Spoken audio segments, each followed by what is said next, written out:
রাজনীতি করতে গেলে আপনি যদি একটা মানে টিমে বিশ্বাস না করেন, আপনি তো রাজনীতি করতে পারবেন, কারণ আপনি তো মানুষের কাজ করছেন, পাবলিক লাইফ আছে।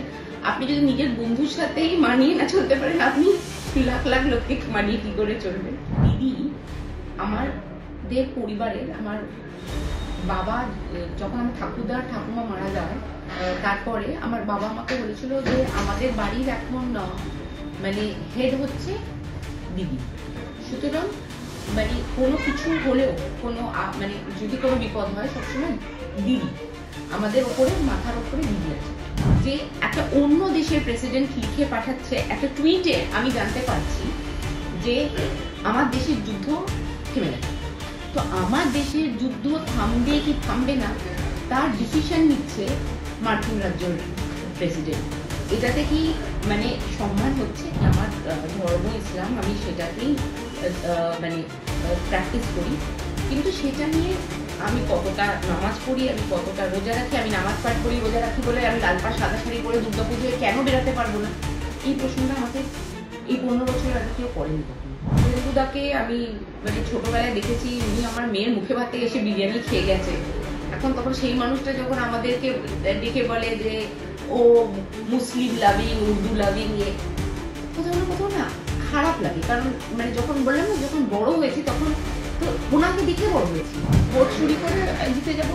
সুতরাং জেতাটাই ইম্পর্টেন্ট হয়ে গেছে। দেশের থেকেও বেশি প্রাধান্য হচ্ছে আমাকে জিততে হবে, আমাকে গদিতে থাকতে হবে। আমার মনে হয় ভরসা, বিশ্বাস, যোগ্যতা, এগুলো মানুষকে না নিজের মা বাবার কাছ থেকে থামিয়ে নিতে হবে।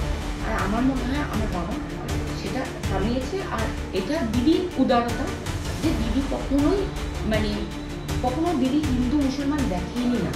দিদি নিজের সব ভাইকে একইভাবে ভালোবাসে। যে মানুষ, যে পার্টি আমার দেশের ক্ষতি করছে তার বিরুদ্ধে লড়াই করা আমার শুধু রাজনৈতিক না, আমার মনে হয় এটা আমার সামাজিক দায়িত্ব। আর আমরা এক প্রিয়দর্শিনীর সঙ্গে কথা বলেছি, আজ আর এক প্রিয়দর্শিনী। আজ আমার সঙ্গে রয়েছে প্রিয়দর্শিনী হাকিম, উপমহানাগরিকের কন্যার সঙ্গে আমরা কথা বলেছিলাম। এক প্রিয়দর্শিনী আজ কলকাতার মহানাগরিক, রাজ্যের মন্ত্রী ফিরহাদ হাকিমের কন্যা প্রিয়দর্শিনী হাকিম। বাংলা হেলথে তোমাকে স্বাগত। প্রথমেই আমি যেটা জানতে চাইবো যে প্রিয়দর্শিনী, ইন্দিরা গান্ধী কংগ্রেসের নেত্রী, প্রধানমন্ত্রী ছিলেন তিনি, তার নাম ছিল প্রিয়দর্শিনী।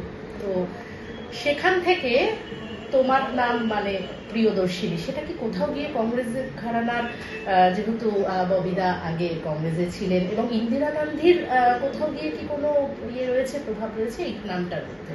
পুরো নামটাই তাই জন্য, কারণ মানে আমি জন্মানোর আগে আমার নাম একদম মানে নির্ধারিত ছিল যে মেয়ে হলে তার নাম প্রিয়দর্শিনী হবে। আর স্কুলে, কলেজে, সব জায়গায় আমাকে এই প্রশ্নটা করেছে যে মানে আচ্ছা মানে তোমার নাম প্রিয়দর্শিনী হাকিম কেন? প্রিয়দর্শিনী তো মানে সবাই একই কথা বলতো, প্রিয়দর্শিনী তো হিন্দু নাম আর হাকিম তো ইসলামিক, তো কি করে? আর সবাইকে একটাই উত্তর দিতাম, নামের তো ধর্ম হয় না। হ্যাঁ, আপনি বলতে পারেন প্রিয়দর্শিনী নামটা সংস্কৃত থেকে এসছে আর হাকিমটা আরবিক থেকে এসছে। আর আমার নাম ইন্দিরা গান্ধীর নামের উপরে, কারণ কবিগুরু রবীন্দ্রনাথ ঠাকুর ইন্দিরা গান্ধীকে প্রিয়দর্শিনী নাম উপাধি দিয়েছিল শান্তিনিকেতনে। আর তারপরে সারা জীবন উনি প্রধানমন্ত্রী থাকাতে উনি নিজের নাম ইন্দিরা প্রিয়দর্শিনী হাকিম লিখতেন।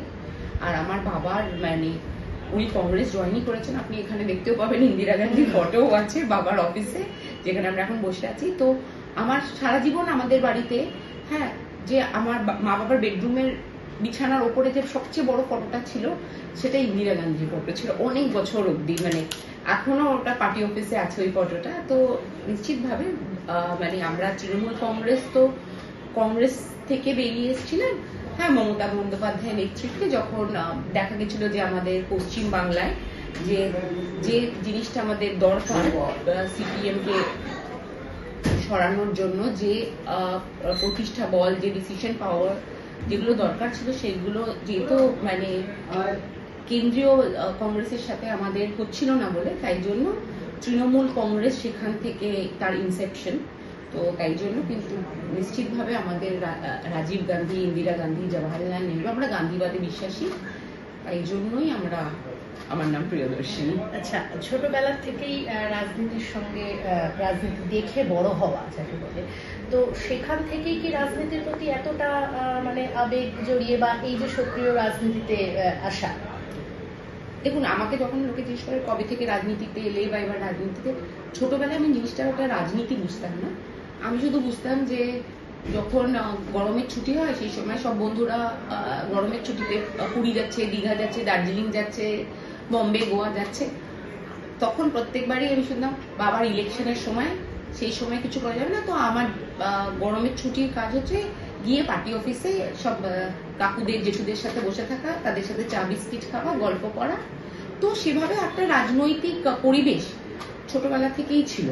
হ্যাঁ, বাড়িতেও রাজনৈতিক গল্প করা।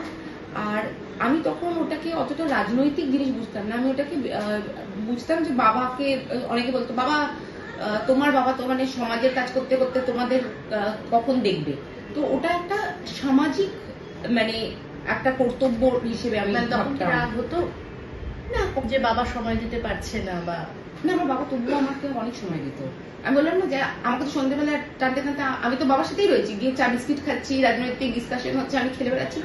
তো কখনো এটা কখনো মনে হয়নি যে বাবা সময় দিচ্ছে না বা এরকম করছে না, কারণ বাবা খুব ভালো করে মানে সময় দিত। হ্যাঁ, কিন্তু এরকম ভাবে রাজনীতিটা আমার এখনো মনে আছে, যখন প্রথমবার তৃণমূল কংগ্রেসের লোগোটা আমাদের যে ওটা যখন নির্ধারিত হচ্ছে, তখন দুটো ছিল। হ্যাঁ, একটা মশাল ছিল, একটা দিয়ে ছিল, বাবা নিয়ে এসেছে জানো তো দিদির এটা। হ্যাঁ, আর আমি মনে মনে ভাবছি যে এটা বেশ, এটা আঁকতে খুব সুবিধা হবে। তো ছোটবেলায় গিয়ে গিয়ে আমরা এখন নিশ্চিতভাবে যখন আমরা দেয়াল আঁকি তখন মানে ক্যামেরা নিয়ে গিয়ে করি, তখন ছোটবেলায় গিয়ে এই তুই আঁকতে পারিস তো, নিয়ে তুলি ধর, মানে এরকম করতাম। তো ওটাই মজা ছিল। কখনো রাজনীতিটাকে একটা পেশা বলে মনে হয়নি, সবসময় ওটা মনে হচ্ছিল একটা জীবনের ধারা, মানে ওয়ে অফ লাইফই ভেবেছিলাম রাজনীতিটা। তো জানতাম না যে আর কিভাবে মানুষ জীবনযাপন করে। যত বন্ধু বান্ধব সবাই, আপনি যে প্রিয়দর্শিনী ঘোষ বাবার কথা বলছেন, আমাকে রিকু বলে ডাকি। তো ও আর আমি ছোটবেলায় আমরা খেলে বেড়াতাম, ঘুরে বেড়াতাম, মতিন আঙ্কেল, বাবা, সবাই ছোটবেলা থেকে সবাই কাকুরা একসাথে বড় হয়েছি। তো কোনোদিন ওরকম ভাবে আলাদা করে রাজনৈতিক জীবন লাগেনি। মানে এই দুই প্রিয়দর্শিনী দুজনই, একজন মহিলা তৃণমূল কংগ্রেসে তুমি এবং প্রিয়দর্শিনী ঘোষ যুবতে রয়েছে। তো কোনো জায়গায় কখনো বন্ধুত্বের মধ্যে যে একই ইয়েতে রয়েছে, একই দলে, কখনো টক্কর মনে হয় যে না ও আমার থেকে এগিয়ে যাচ্ছে বা ও মনে করছে তুমি ওর থেকে এগিয়ে যাচ্ছ, এরকম ব্যাপার? না, এটা কোথা থেকে আসছে? কারণ শুধু তো ও আর আমি নেই, আরো তো সব ক্ষেত্রেই তো একটা টক্কর থাকে, পড়াশোনাতেও যেমনি থাকে যে এ আমার থেকে এগিয়ে যাচ্ছে, ও আমার থেকে এগিয়ে যাচ্ছে, এরকম একটা। আমি কখনো কম্পিটিশনে বিশ্বাস করি না। আমি কমপ্লিমেন্টারি হিসেবে দেখি, যে কারণ আমাদের মধ্যে যেটা সুবিধা হয় সেটা হচ্ছে যে হয়তো আমি একটা কোথাও যাচ্ছি, যে আমি একটা বিশেষ জায়গায় যাচ্ছি, ওই জায়গাটার ও আমি জানি অলরেডি আগে গেছে, তো আমি ওকে ফোন করে জিজ্ঞেস করি এইখানকার কি বলতো। ও কোনো কিছু একটা মানে কোনো একটা ধরো পরবে যাচ্ছে, যে পরবের ব্যাপারে ওর হয়তো মানে সেই মোমেন্টের ইয়েটা নেই, ও আমায় ফোন করে বলে আচ্ছা এখানে কি ব্যাপার। তো আমরা একজন আরেকজনের কাছ থেকে আপডেটেড হয়ে যাই। এরকমও হয়েছে যে যখন আমাদের একটা মমতা বন্দ্যোপাধ্যায়ের মিছিল ছিল, বিশাল মিছিল, আমরা মানে পড়ে যাচ্ছিলাম, এত ভিড়, এত ধাক্কাধাক্কি, আমরা দুজনের হাত ধরে আগিয়েছি। আর আমাদের বাবারা সবাই, একটা রাজনীতি করতে গেলে আপনি যদি একটা মানে টিমে বিশ্বাস না করেন, আপনি তো রাজনীতি করতে পারবেন, কারণ আপনি তো মানুষের কাজ করছেন, পাবলিক লাইফ আছে। আপনি যদি নিজের বন্ধুর সাথেই মানিয়ে না চলতে পারেন, আপনি লাখ লাখ লোককে মানিয়ে কি করে চলবেন? সুতরাং এটা তো আমার সুবিধা যে আমার বন্ধুরা যদি রাজনীতিতে থাকে। আচ্ছা, তুমি প্রথমেই যখন শুরু করলে যে প্রিয়দর্শিনী হাকিম, তোমাকে সবাই প্রশ্ন করতো যে হিন্দু এবং মানে ইসলামিকের হিন্দু নাম, ইসলামিক সারনেম, তো এখান থেকেই জিজ্ঞাসা করব যে এই যে বিরোধীরা বা সবসময় এই একটা হিন্দু মুসলিম নিয়ে এখন ইদানিং যে পরিমাণ বিরোধীদের তরফ থেকে এইটা উঠে আসছে যে হিন্দু কান্ট্রি হয়ে যাবে, মুসলিমদের একটা অ্যাভয়েড করা, মানে সেটা নিয়ে কি বলবে? যখন ছোটবেলায় লোকে আমাকে জিজ্ঞেস করতো যে প্রিয়দর্শিনী হাকিম নামটা একটু ওদের মানে একটু আলাদা লাগতো সবার থেকে, সেটা যখন আমাকে প্রশ্নটা করতো তখন ছোটবেলা থেকে আমার কখনোই সেটাকে কোনো ডিসক্রিমিনেশন মনে হয়নি। আমার ওটা মনে হয়েছিল কৌতূহল। পিপল ওয়ার কিউরিয়াস, যে কৌতূহল, যে মানে কিভাবে একজনের নাম প্রিয়দর্শিনী হাকিম হয়, হ্যাঁ ছোট একটা মেয়ের নাম। আজকালকার দিনে যেটা দেখি সেটা হচ্ছে কৌতূহল না, সেটা একটা মানে রাগ, একটা প্রতিহিংসা, যেটা আমার মনে হয় যখন আমি বড় হচ্ছিলাম তখন আমি ভারতবর্ষে খুব কম দেখেছি। গত 15-16 বছরে যে আমার identity as a Muslim has become much more important and significant. আমি ইসলামে বিশ্বাস করি, আমি একজন বাঙালি মুসলমান, আমি নিশ্চিতভাবে আমি আমার ধর্ম ইসলাম, আমি সেটাকেই মানে প্র্যাকটিস করি, কিন্তু সেটা নিয়ে আমি কতটা নামাজ পড়ি, আমি কতটা রোজা রাখি, আমি নামাজ পাঠ করি রোজা রাখি বলে আমি লাল পাড় সাদা শাড়ি পরে দুর্গাপুজোয় কেন বেরাতে পারবো না, এই প্রশ্নটা আমাকে এই 15 বছরের আগে কেউ করেনি কখনো। খুব নর্মাল ছিল যে আমি দুর্গাপুজোর সময় শিউলি ফুল কোড়াতে যাবো আমরা বন্ধুরা মিলে, মার্বেল পেপার লাগাবো, হ্যাঁ ধুনুচি নাচবো, এটাতে কখনো কেউ আজ পর্যন্ত প্রশ্ন উঠায়নি যখন বড় হচ্ছি না। যে ভারতবর্ষে আমরা বড় হয়েছি না, এটা খুব দুঃখজনক যে ভারতবর্ষে আমরা বড় হয়েছি সেই ভারতবর্ষ না অনেক বেশি প্রোগ্রেসিভ, সিকিউলার আর অনেক বেশি মানে ডেমোক্রেটিক ছিল, যে ভারতবর্ষে এখন আমরা বাস করছি তার থেকে। মানে আজকালকার আজকে গিয়ে উত্তর দিতে বেশি হচ্ছে যে ও তুমি কেন উর্দু বলতে পারো, আরে আমি বাংলাও বলতে পারি, আমি ইংরেজি বলতে পারি, আমি হিন্দি বলতে পারি, আমি উর্দু বলতে পারি, আমি প্যারিসে যখন ছিলাম আমি ফ্রেঞ্চও একটু শিখেছিলাম, সেটা এখন ভুলে গেছি, আলাদা কথা, কিন্তু বেশি ভাষা শেখাটা তো ভালো কথা, সেটা তো খারাপ কখনো ছিল না। তো আজকের দিনে এই যে উগ্রতা, এই যে একটা পরিহিংসার রাজনীতি শুরু হয়েছে, যেখানে মানুষ উন্নয়নের কথা বলছে না, যে আমাদের দেশের জিডিপি রেট কি হচ্ছে, আমাদের পেট্রোলের দাম, যদি কেউ বলে পেট্রোলের দাম কেন বেড়েছে, এই হিন্দু মুসলমান, যদি কেউ বলে যে এত খাবার সামগ্রীর দাম মানে আকাশ ছোঁয়া হয়ে গেছে, হিন্দু মুসলমান, যদি বলে যে এখন মানে যে চাকরি অপরচুনিটিস কমে গেছে, এই হিন্দু মুসলমান। তো সব প্রশ্নের একটাই উত্তর, একটা বলে না, মানে if they don't have food give them the opium of religion. তো রিলিজিয়ন একটা আফিনের মতন কাজ করে, যে সবকিছু ভোলানোর জন্য তুমি ধর্মটাকে এর ওপর চাপিয়ে দাও, যে তুমি ধর্মের ওপর আর কিছু দেখতেই পাচ্ছ না। কিন্তু ধর্ম হচ্ছে তোমার একটা ওয়ে অফ লাইফ, যেটা তোমার খুব ব্যক্তিগত, তুমি তোমার ভগবানকে অপরাধে কিভাবে মানে কি মনে হয় তোমার, যে ধর্ম নিয়ে কি এখন বেশি হানাহানি বা ধর্মকে ইস্যু বানিয়েই কি এইভাবে ভোট বৈতরণী পার বা এই ধরনের ব্যাপার রয়েছে? নিশ্চিতভাবে আর তো কিছু নেই, মানে না আগে একটা হিন্দি গান ছিল না শাহের, যে दोस्तों से प्यार किया दुश्मनों से बदला लिया जो भी किया हमने किया शान से। এখন মোদিজির হয়ে গেছে ট্রাম্পকে মানে বুক ফুলিয়ে 56 ইঞ্চের ছাতি ফুলিয়ে যে বলেছিল ফ্রেন্ড অফ ইন্ডিয়া, সেই ফ্রেন্ড অফ ইন্ডিয়ার এক্সপোর্টের উপর 50% ট্যারিফ লাগিয়ে দিয়েছে। তো তার উত্তরে উনি কি বলছেন, হিন্দু মুসলমান। হ্যাঁ, তারপরে দুশ্মনও সে বদলা লিয়া, পাকিস্তানের সাথে যখন আমাদের ওপরে আমাদের মানে আমাদের কাশ্মীরে ঢুকে গিয়ে আমাদের পেহেলগাঁওতে, যেখানে আমি নিজে 3-4 বছর আগে ঘুরে এসেছি পেহেলগাঁও, ওই জায়গাটাই ঘুরে এসেছি, ওখানে ভেতরে ঢুকে কোথা থেকে এসে এতজনকে মেরে দিল। হ্যাঁ, তাহলে সে তো আমার শত্রু হলো, যে আমার দেশের নাগরিককে মেরেছে, একটা সাধারণ নাগরিককে মেরেছে, একটা ইনোসেন্ট নাগরিককে মেরেছে, তাকে গিয়ে যুদ্ধ করো। সেই যুদ্ধ আপনার একটা আমার ভারতবাসী হিসেবে কোথায় সম্মান থাকে, যে একটা অন্য দেশের প্রেসিডেন্ট লিখে পাঠাচ্ছে একটা টুইটে আমি জানতে পারছি যে আমার দেশের যুদ্ধ থেমে গেছে। তো আমার দেশের যুদ্ধ থামবে কি থামবে না তার ডিসিশন নিচ্ছে মার্কিন রাজ্যের প্রেসিডেন্ট। এটাতে কি মানে সম্মান হচ্ছে? মানে আপনি ভাবুন যে আমাদের যে মানে আর্মি, আমাদের সোলজার যারা ওখানে রয়েছে, তাদের এই সম্মান যে একটা টুইটে আমেরিকান প্রেসিডেন্ট বলছে ইন্ডিয়ার বর্ন মানে হ্যাজ বিন সিজড। তো আমার মনে হয় আজকের দিনে আমরা ফরেন পলিসিতে আমরা হেরে গেছি। আমরা এখন মানে দেশের একটা সম্মান রাখাটা, সেটাতে আমরা হেরে গেছি। আমাদের প্রত্যেকটা নেবারিং কান্ট্রিজদের সাথে আমাদের ঝামেলা। হ্যাঁ, তারপরে আমরা প্রাইস রাইজে হেরে গেছি, আমাদের তেল ক্রুড অয়েলের দাম বেড়ে গেছে, সবকিছুর দাম বেড়ে গেছে। যা আমাদের পাবলিক ইয়ে ছিল সবকিছু প্রাইভেটাইজেশন হয়ে গেছে। আর এগুলো সবকিছুকে কিছুই যখন আটকাতে পারছে না, তখন একমাত্র ধর্মের সুড়সুড়ি দিয়ে, আর এখন নিশ্চয়ই এসআইআরটাও শুরু হয়েছে, যে মানে মানে পুরো সবকিছুকে মানে এখানে এখন রাজ্যের বিরোধী দলনেতা শুভেন্দু অধিকারী, যিনি বিজেপিতে রয়েছেন, আগে তৃণমূল কংগ্রেসে তিনি বিলং করতেন, তো সেখান থেকে দাঁড়িয়ে তিনি কিন্তু এই হিন্দু মুসলিম বিষয়টাকে মানে সবসময় বলে যাচ্ছে যে ইসলামিক কান্ট্রি বা ইসলামিক রাজ্য হয়ে যাচ্ছে এইটা, মানে যদি হয়ও, মানে সেই বিষয়টাকে কিভাবে দেখছেন? দুঃখ লাগে। মানুষ যখন নিজের কি বলুন তো, আমি আপনি আমাদের সবার মধ্যে মানুষ হলে আপনার একটা আইডিওলজি থাকে, সেই আইডিওলজিটার উপর আপনি বিশ্বাসী থাকে।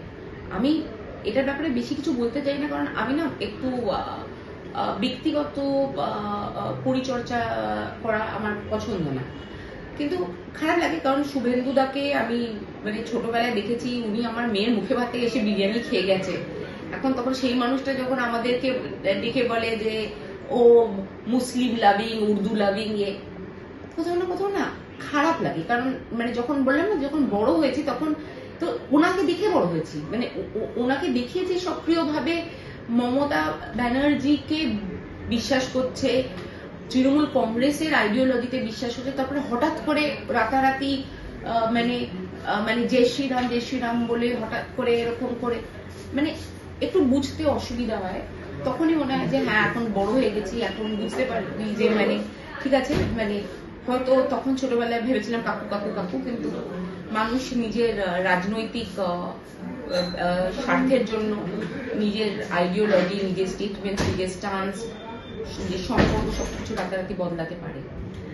তুমি তৃণমূল মহিলা কংগ্রেসের একদম সক্রিয় কর্মী, সেখান থেকে দাঁড়িয়ে সবসময় বিরোধীদের যে অভিযোগ থাকে যে রাজ্যের মুখ্যমন্ত্রী মহিলা, সেখান থেকে মহিলারা এখানে ধর্ষণ হচ্ছে এবং মহিলাদের জন্য কিছু হচ্ছে না, এটা নিয়ে কি বলবে? এটা মানে আপনি বলুন, এটার উত্তরটা কি হওয়া যায়? মানে এটা হাসির থেকে বেশি কিছুই না। আমি নিশ্চিতভাবে বলছি যে আরজি করে যে কেসটা হয়েছে সেটা লজ্জাজনক, দুঃখজনক, আমাদের সবার মাথা নিচু হয়ে গেছে। কিন্তু সেটা একটা কেস, আর আপনি আজকে পুরো ভারতবর্ষে দেখুন, এখনো ওয়েস্ট বেঙ্গলে number of rapes is the list. সুতরাং একটা আনফর্চুনেট ইনসিডেন্টকে বলে যে আমাদের শহর মানে আনসেফ, সেটা বলা, নিরাপত্তাকে নিয়ে প্রশ্ন করা খুবই বোকা বোকা। আর বাংলায় আপনি একজন মহিলা, আমি একজন মহিলা, আমরা বসে আছি, আমি পুরো ভারতবর্ষ ঘুরে বেরিয়েছি, বিশ্বাস করুন বাংলায় মহিলাদের যে সম্মান আছে সেটা একটা আমাদের সংস্কৃতি, বাঙালি সংস্কৃতির মধ্যেই আমরা নারী শক্তি পুজো করি। আমরা ছোটবেলা থেকে দেখেছি যে অনেক বাড়িতে যেখানে মানে বউদের কোনো সে থাকে না, আমরা ছোটবেলা থেকে দেখেছি আমাদের ঠাকুমা, মা, পিসি, মাসি সবার একটা মানে ইকুয়াল সে থাকে।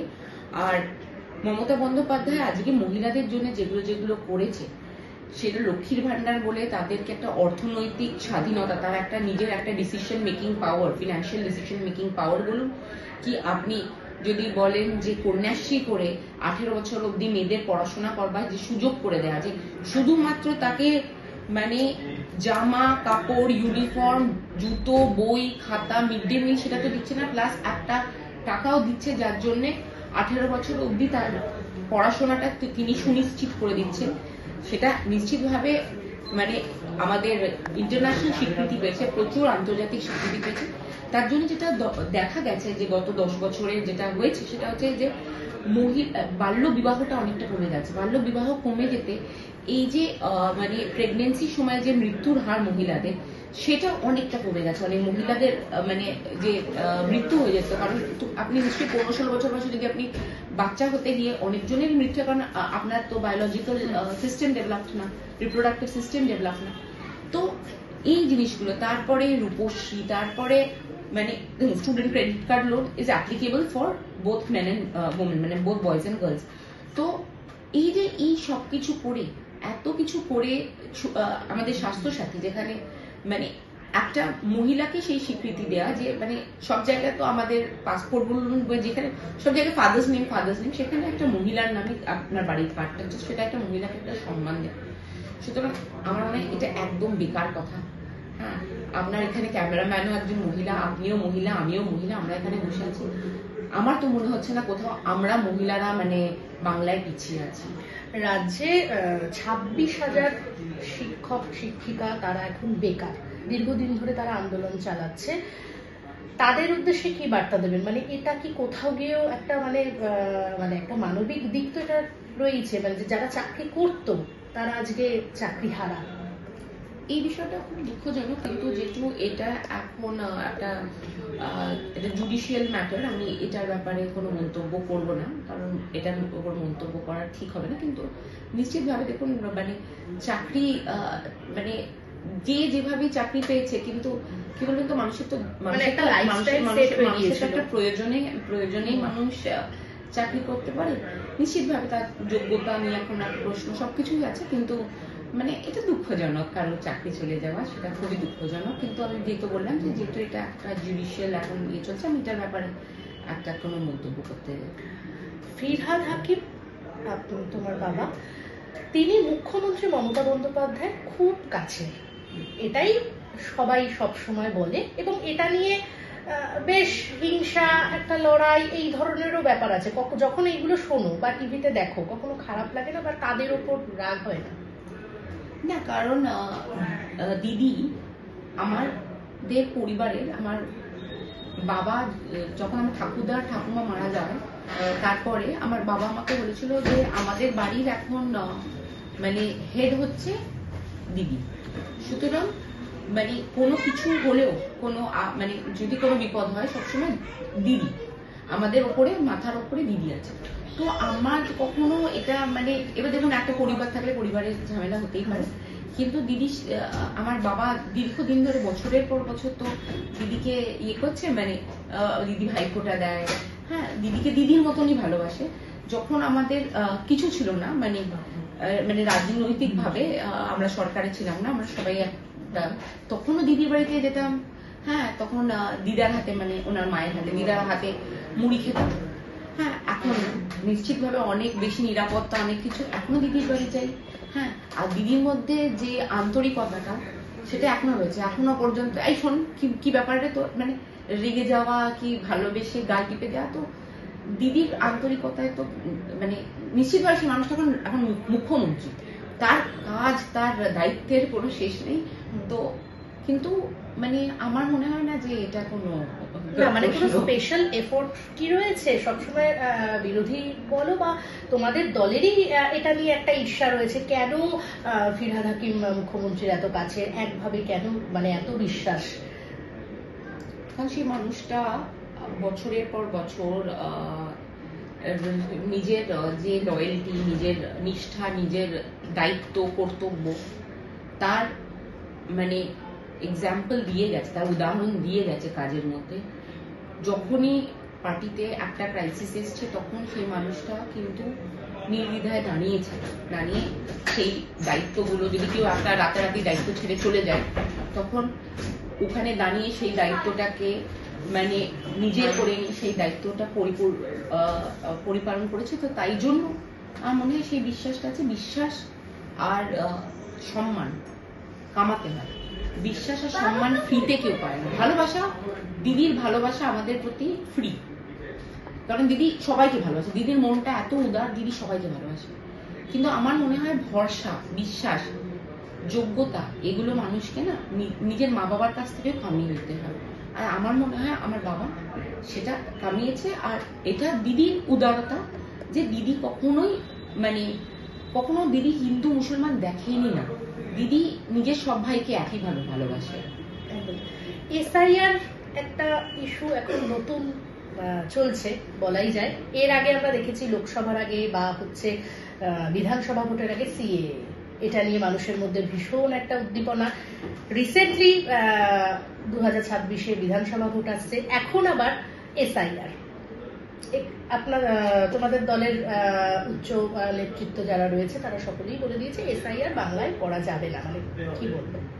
দেখুন, এসআইআরটা রাহুল গান্ধী একদম প্রকাশ্যে নিয়ে এসেছে, কিন্তু তার প্রচন্ড আগে 25শে ফেব্রুয়ারি আমাদের যখন তৃণমূলের সব কর্মী সভা হয় নেতাজি ইন্ডোর স্টেডিয়ামে, প্রথম মানুষ যে এই যে এই যে ভোটের যে কারচুপিটা যে হচ্ছে, ভোট চুরিটা, এই যে রাজস্থানের মানুষের নাম এখানে এখানে যারা মানে বেঁচে আছে তাদের নাম সরিয়ে দিয়ে অন্য অন্য নাম ঢুকিয়ে দেয়া, এই যে জিনিসটাকে কিন্তু যে সামনে এনেছিল সেই মানুষটা হচ্ছে মমতা বন্দ্যোপাধ্যায়।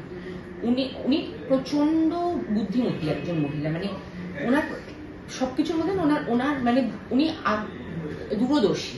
তো উনি প্রথমেই বুঝতে পেরেছিল যে মহারাষ্ট্রে আর দিল্লিতে যে ফলটা হয়েছে, যে বিজেপি জিতে গেছে, সেটার পিছনে কিছু একটা কারচুপি আছে, সেটা মানে ফেয়ার ভোটিং হলে এটা হতে পারতো না। আর তখনই উনি নিজের ইনভেস্টিগেশন শুরু করেছে। এখন তো এটা লজ্জাজনক যে সিবিআই হোক কি ইলেকশন কমিশন হোক, কোনো কিছুই আর নিউট্রাল নেই। কারণ আপনি তো মানে বলে না যে election commission is of India, it is not of government of India. কারণ গভর্নমেন্ট অফ ইন্ডিয়ার আন্ডারে কিন্তু ইলেকশন কমিশন না, ওটা একটা নিউট্রাল বডি। তো এইগুলোর যে আমাদের দেশের এই প্রত্যেকটা যে এক একটা স্তম্ভ, সেগুলো সবকিছুকে আস্তে আস্তে একটা ভাবে মানে মানে পুরো গ্রহণ মানে সেটাগুলোকে মানে গ্রাস করে নিয়েছে। এটার বিরোধিতা আমরা করছি। আর এটাই হয় যে কারণ ওনারা আমি বললাম না হলে ধর্ম, না হলে এখন এসআইআর করে কি যে ভোট যদি বদলেই দেয়, মানে একটা গ্রামে এক একটা বুথেও যদি আপনি দেখছেন হাজার হাজার নাম চেঞ্জ করে ফেলেছে, তাহলে কি হচ্ছে? তাহলে আপনার তো মানে আমাদের দেশে যে যারা শহীদ হয়েছে, যারা আমাদের স্বাধীনতা সংগ্রামী, তারা নিজেদের রক্ত দিয়েছে, জীবন দিয়েছে, যাতে আমাদের দেশে একটা ডেমোক্রেটিক কান্ট্রি হতে পারে। আমাদের দেশের মানুষ, নাগরিকরা যাতে নির্ধারিত করতে পারে সরকারে কে আসবে, সরকার কে চাইবে, to the people, for the people, by the people. কিন্তু সেখানে যদি আমার সবচেয়ে বড় নাগরিক হিসেবে আমার দায়িত্ব আর আমার মানে কি বলবো, আমার দায়িত্ব প্লাস আমার অধিকার হচ্ছে আমার ভোট, সেটাই যদি আমার কাছ থেকে ছিনিয়ে নিচ্ছে, তাহলে আমাদের দেশের আর ডেমোক্রেসিটা তো বাংলাদেশের মতন এটা মকারি হয়ে গেল। কিন্তু এই মকারিটা তো সহ্য করা যায় না।